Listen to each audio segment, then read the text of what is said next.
Reset regaining India's economic legacy Hindi audio book summary. लेखक सुब्रमण्यन स्वामी। नमस्ते मेरे प्यारे दोस्तों।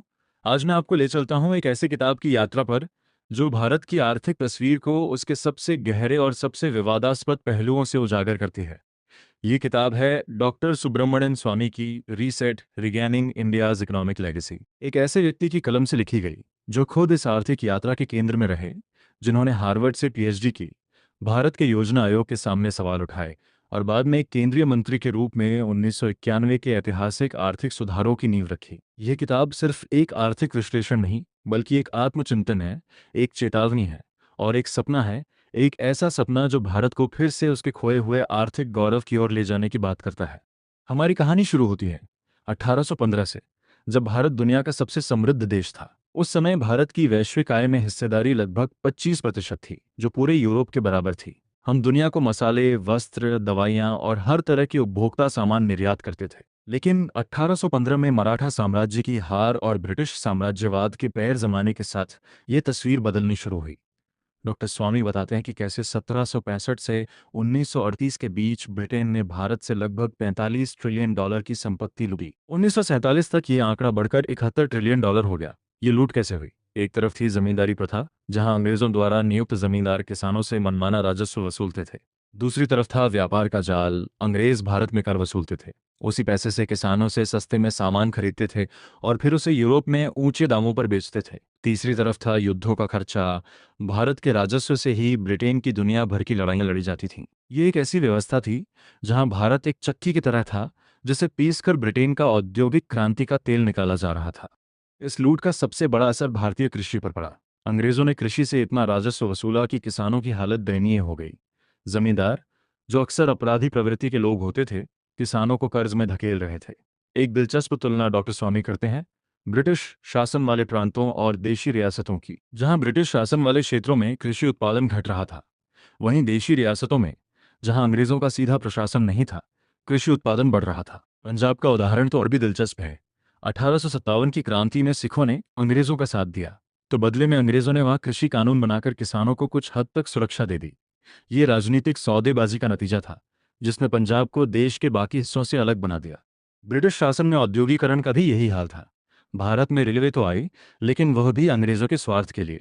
1844 में द्वारकानाथ टैगोर ने रेलवे लाइन बिछाने का प्रस्ताव दिया, लेकिन उसे ठुकरा दिया गया। जब रेलवे आई तो उसका उद्देश्य था कपास और अन्य कच्चे माल को बंदरगाहों तक पहुंचाना और सैनिकों की आवाजाही।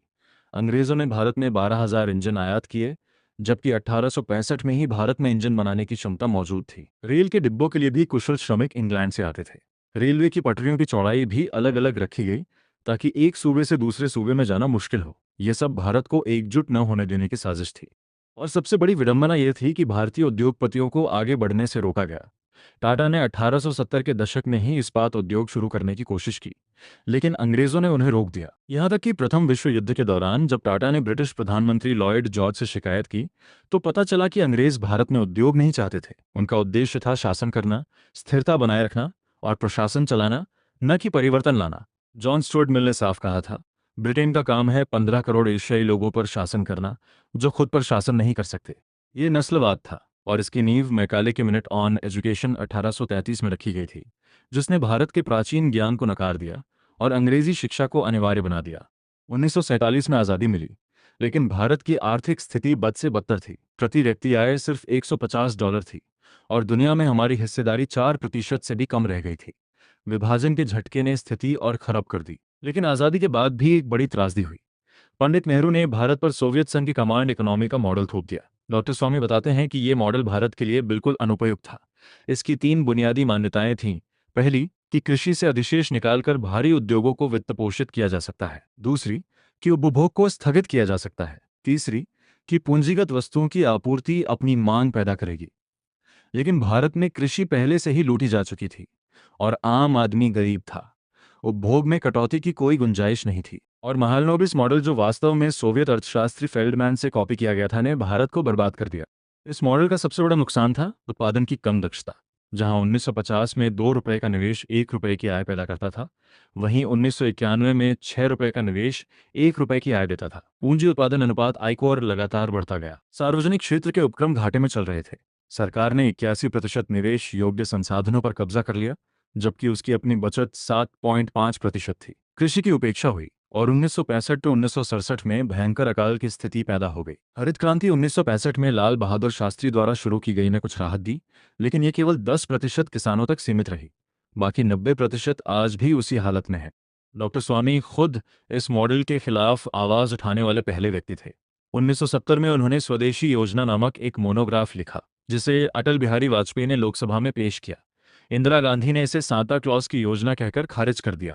डॉक्टर स्वामी को आईआईटी दिल्ली में उनकी प्रोफेसरशिप से हटा दिया गया, लेकिन वह चुप नहीं बैठे। 1988 में उन्होंने राज्यसभा में एक प्रस्ताव रखा, जिसमें सोवियत मॉडल को छोड़कर महात्मा गांधी, सरदार पटेल, जयप्रकाश नारायण और चौधरी चरण सिंह के विचारों पर आधारित एक नई आर्थिक नीति मांग की। यह उनकी दूरदर्शिता थी। 1990 to 1991 का समय भारत के लिए सबसे कठिन था। विदेशी मुद्रा भंडार इतना कम हो गया था कि सिर्फ 2 हफ्तों के आयात के बराबर बचा था। राजीव गांधी के कार्यकाल में हुए अंधाधुंध उदारीकरण, वीपी सिंह सरकार के पॉपुलिस्ट फैसलों जैसे 8,000 करोड़ रुपए के किसान कर्ज माफी और खाड़ी युद्ध ने स्थिति को और बिगाड़ दिया। डॉक्टर स्वामी बताते हैं कि कैसे उन्होंने चंद्रशेखर सरकार के वाणिज्य मंत्री के रूप में 1991 में एक व्यापार सुधार पैकेज तैयार किया, जिसे 11 मार्च 1991 को कैबिनेट से मंजूरी मिली। उन्होंने अमेरिकी विमानों को भारत में ईंधन भरने की अनुमति दी, जिससे अमेरिका ने भारत को आईएमएफ से $2 अरब का ऋण दिलाने में मदद की। ये वह नींव थी जिस पर पीवी नरसिंह राव ने 1991 to 1996 के बीच आर्थिक सुधारों की इमारत खड़ी की। इन सुधारों के परिणाम स्वरूप 1996 to 1997 तक जीडीपी विकास दर 7.8% तक पहुंच गई, जो पिछले 41 सालों की 3.5% की दर से दोगुनी थी। लेकिन डॉक्टर स्वामी का मानना है कि ये सुधार अधूरे रहे। उनके अनुसार 1991 to 1996 के बाद कांग्रेस पार्टी सुधारों के प्रति आश्वस्त नहीं थी और नरसिंह राव को अपने ही दल के भीतर विरोध का सामना करना पड़ा। 1998 to 2004 के वाजपेयी सरकार ने भी दूसरी पीढ़ी के सुधारों को टाल दिया। 2004 to 2014 की यूपीए सरकार ने तो सुधारों को पूरी तरह उलट दिया। परिणाम स्वरूप 1990 के दशक में जो उम्मीद जगी थी, वह 2000 के दशक में धीमी पड़ गई। 2008 के बाद विकास दर गिरने गई और निवेश दर 38% से गिरकर 28% पर आ गई। अब डॉक्टर स्वामी 2014 to 2019 के मोदी सरकार के कार्यकाल का विश्लेषण करते हैं। वे मानते हैं कि प्रधानमंत्री मोदी ईमानदार और जन समर्थन वाले नेता हैं, लेकिन उनकी एक बड़ी कमी है अर्थशास्त्र में गहरी पकड़ का अभाव। उनके आर्थिक सलाहकार अक्सर उन्हें वही बताते हैं जो वे सुनना चाहते हैं। इसका परिणाम है 2016 का नोटबंदी का फैसला। डॉक्टर स्वामी इसे एक भूल और आपदा कहते हैं।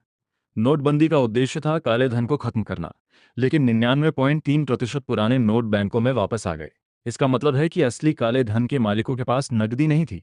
उनका धन शेल कंपनियों, विदेशी खातों और अन्य तरीकों से सुरक्षित था। नोटबंदी ने छोटे व्यवसायों, किसानों और मजदूरों को बर्बाद कर दिया। जीडीपी में 1% से अधिक की गिरावट आई और 11 मिलियन लोगों ने अपनी नौकरी खो दी। इसके बाद आया जीएसटी, वस्तु एवं सेवा कर का कारनामा। डॉक्टर स्वामी कहते हैं कि यह यूपीए सरकार का विचार था, लेकिन मोदी सरकार ने इसे एक तमाशा की तरह लागू किया। जीएसटी ने छोटे व्यापारियों और उद्योगों का काम बना दिया और कर संग्रह में 1 लाख करोड़ रुपए की कमी आई। डॉक्टर स्वामी चेतावनी देते हैं कि आज भारतीय अर्थव्यवस्था एक टेलिस्पिन सर्पिल गिरावट में है। 2016 to 2017 में 8.2% की विकास दर 2018 to 2019 में गिरकर 7% और 2019 की पहली तिमाही में 5.8% पर आ गई। निवेश दर गिर गई, बचत दर घट गई और बेरोजगारी 45 साल के उच्चतम स्तर पर पहुंच गई।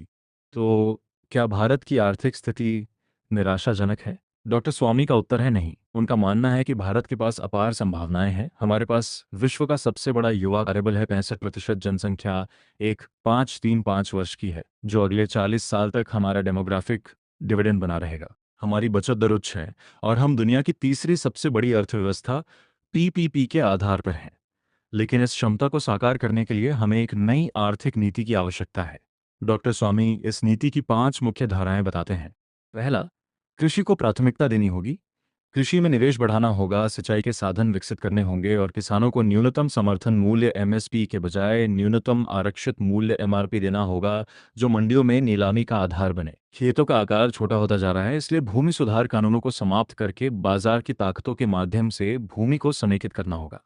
ठंडे भंडारण, कोल्ड स्टोरेज और आपूर्ति श्रृंखला का आधुनिकीकरण करना होगा, ताकि फसलों के बाद होने वाले 92,561 करोड़ रुपए के नुकसान को रोका जा सके। डॉक्टर स्वामी का सुझाव है कि हमें समुद्र से पानी अलवणीकरण, डिसैलिनेशन करके तटीय राज्यों की सिंचाई की समस्या का समाधान करना चाहिए। ये तकनीक इजराइल से आसानी से उपलब्ध है। दूसरा, उद्योग को प्रोत्साहन देना होगा। निवेश दर को 38% तक बढ़ाना होगा, जो वर्तमान में 29% है। इसके लिए घरेलू बचत को फिर से 34% तक लाना होगा। डॉक्टर स्वामी का सुझाव है कि व्यक्तिगत आयकर को समाप्त कर देना चाहिए, ताकि लोग बचत करने के लिए प्रेरित हों। बैंकों में सावधि जमा पर ब्याज दर 9% से कम नहीं होनी चाहिए। सार्वजनिक क्षेत्र के उपक्रमों PSUs का प्रदर्शन बेहद खराब है, इसलिए जहां संभव हो उनका निजीकरण किया जाना चाहिए। तीसरा, वित्तीय सुधार। डॉक्टर स्वामी कहते हैं कि भारत को एक स्थिर विनिमय दर व्यवस्था अपनानी चाहिए, 2019 के लिए $50 प्रति डॉलर, और फिर धीरे धीरे इसे कम करना चाहिए। उनका मानना है कि विदेशों में रखे गए अवैध काले धन लगभग $1 ट्रिलियन को वापस लाने के लिए संयुक्त राष्ट्र के 2005 के प्रस्ताव का सहारा लेना चाहिए। उनके अनुसार केंद्र सरकार को मौद्रिक घाटे, फिस्कल डेफिसिट की चिंता को कुछ समय के लिए स्थगित करके बुनियादी ढांचा परियोजनाओं और सार्वजनिक कार्यों के लिए रुपए छापने चाहिए। चौथा, नवाचार को बढ़ावा देना। डॉक्टर स्वामी कहते हैं कि भारत को थोरियम के विशाल भंडार का उपयोग करके स्वच्छ बिजली उत्पादन करना चाहिए। हमें हाइड्रोजन ईंधन सेल जैसी नई तकनीकों को अपनाना चाहिए। कृषि अनुसंधान पर GDP का कम से कम 1% खर्च करना चाहिए। और पांचवां, संस्थागत ढांचे में बदलाव। डॉक्टर स्वामी का मानना है कि योजना आयोग का समाप्त करके नीति आयोग बनाना एक औपचारिक कदम था, लेकिन विकेंद्रीकरण, डिसेंट्रलाइजेशन को वास्तविक रूप लेना होगा। पंचायती राज को सशक्त बनाना होगा और स्वरोजगार को बढ़ावा देना होगा।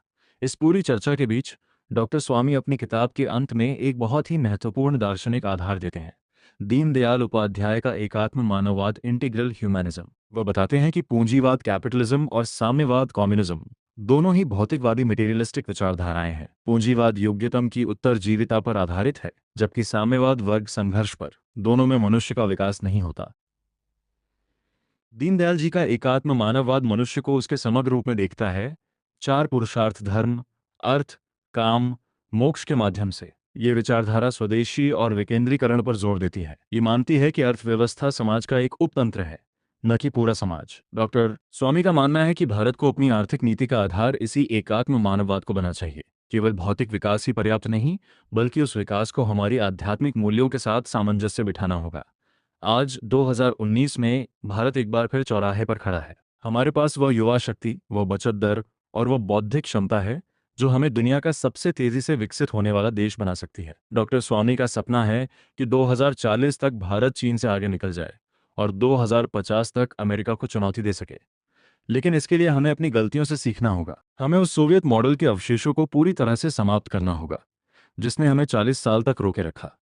हमें उन हठ धर्मिता डॉगमास को छोड़ना होगा, जिन्होंने हमें सुधारों के प्रति आशंकित बनाए रखा।